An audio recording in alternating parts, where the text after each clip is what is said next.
नमस्कार दर्शक बंधु, आज हूँ अक्टोबर मास 1 तारिख बुधवार।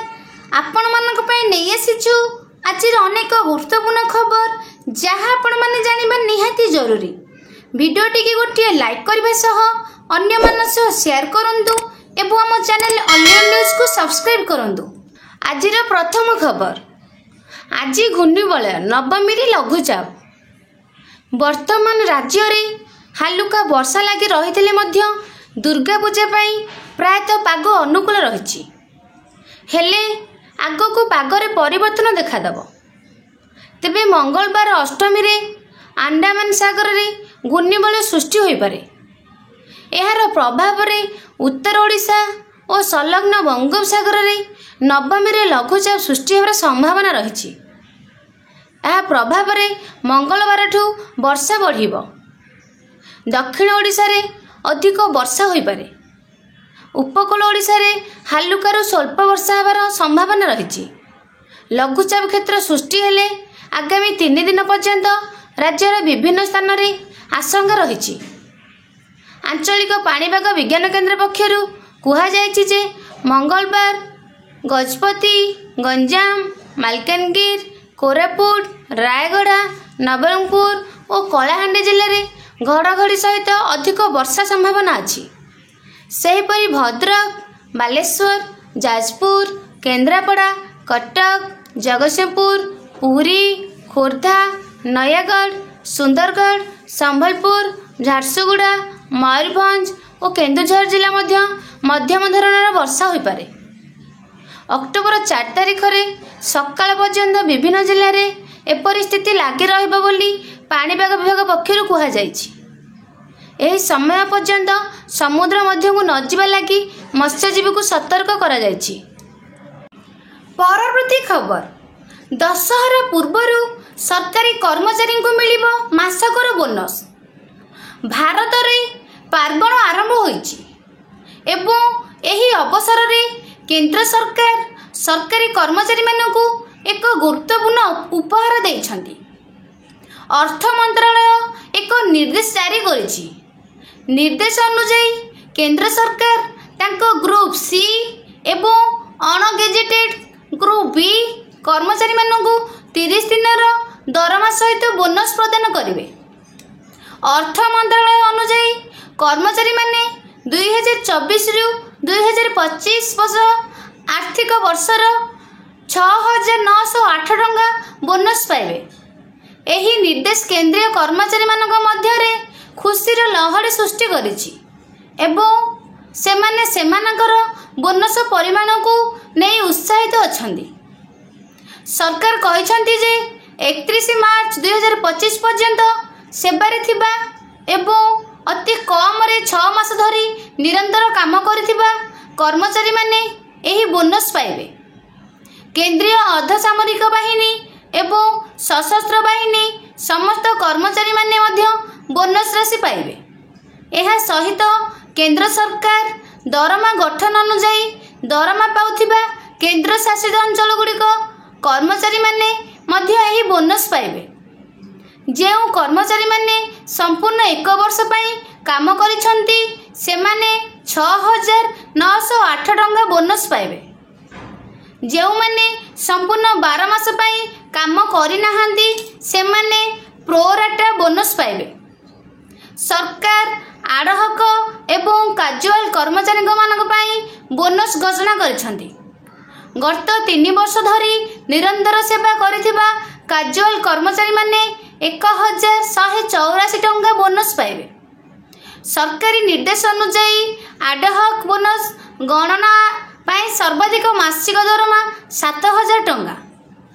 कर्मचारी मानक हाराहारी दरमा निम्न किंबा सर्वाधिक सीमा उपरे आधारित बोनस गणना कराजिबो, जहाकु 30 दिनर दरमा उपरे आधारित बोनस रे रूपांतरित कराजिबो। उदाहरण स्वरूप जति जने कर्मचारी मासिक दरमा 7,000 टंका हुए तेबे 30 दिन रे बोनस प्राय 6,907 टंका हेबो। परवर्ती खबर, एसआई चाकरी जालियात राकेटर पर्दाफाश, परीक्षार्थी अटक।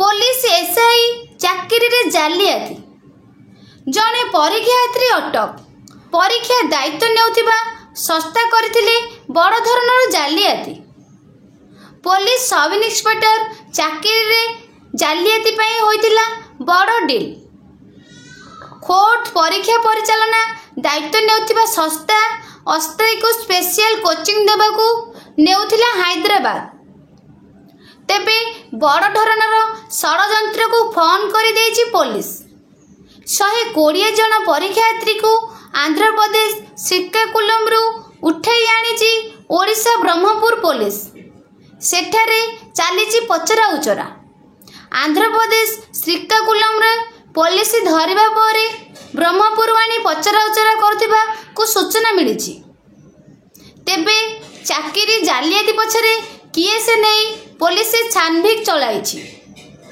ओडिशा पुलिस रो सब इन्स्पेक्टर पदवी पाई हेबाकु थिबा परीक्षा रे प्रश्न लीक पाई बड़ योजना प्रस्तुति करा जायथिला परीक्षार्थी को 3टी बस रे आंध्र प्रदेश श्रीकाकुलम निया जाउथिला सेठारे रखी परीक्षार्थी प्रश्नपत्र सह उत्तर कुहा जाय थांदा भल भाबे प्रस्तुत हेबा परे परीक्षा देई थांदे किंतु यह पूर्वरु पुलिस एही षड़यंत्र विवाद रे अवगत होईछि गतकाली राति रे 120 जन परीक्षार्थी को श्रीकाकुलम रु पुलिस गिरफ्त करिछि परीक्षा दायित्व नेउथिबा संस्था जालियाती करबाकू एमानकू नेउथिला सूचना मिलिछि पुलिस समस्त को ब्रह्मपुर आनी पचरा उचरा करुछि एथिरु बहुत बड़ लोकंग हाथ थिबा संदेह करा जाउछि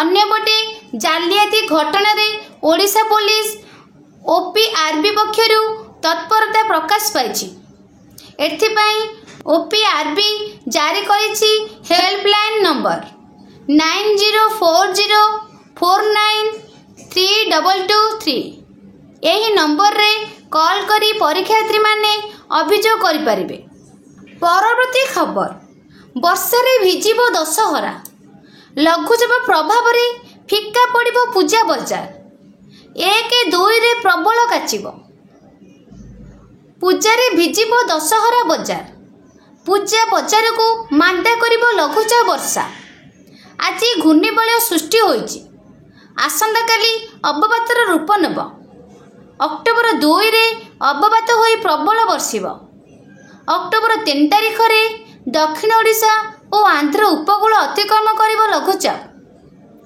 काली पर्यंत दक्षिण ओडिशार 7टी जिला को येलो वार्निंग जारी करा जायछि 7टी जिला हेउछि गंजाम गजपति रायगड़ा कलाहांडी कोरापुट नवरंगपुर मालकानगिरी को नहीं प्रबल वर्षा नहीं येलो वार्निंग जारी करा जायछि संभाव्य लघुचाप प्रभाव रे राज्य रे होई पारे प्रबल वर्षा आज पुणी वर्षार प्रकोप देखा मिल पारे आसंता 24 घंटा पाई सारा राज्य को बिजुली घड़घड़ी सह वर्षा को नहीं येलो वार्निंग जारी होइछि सेहीपरि 2 तारिख रे मध्य 5टी जिला ऑरेंज वार्निंग जारी करा जायछि।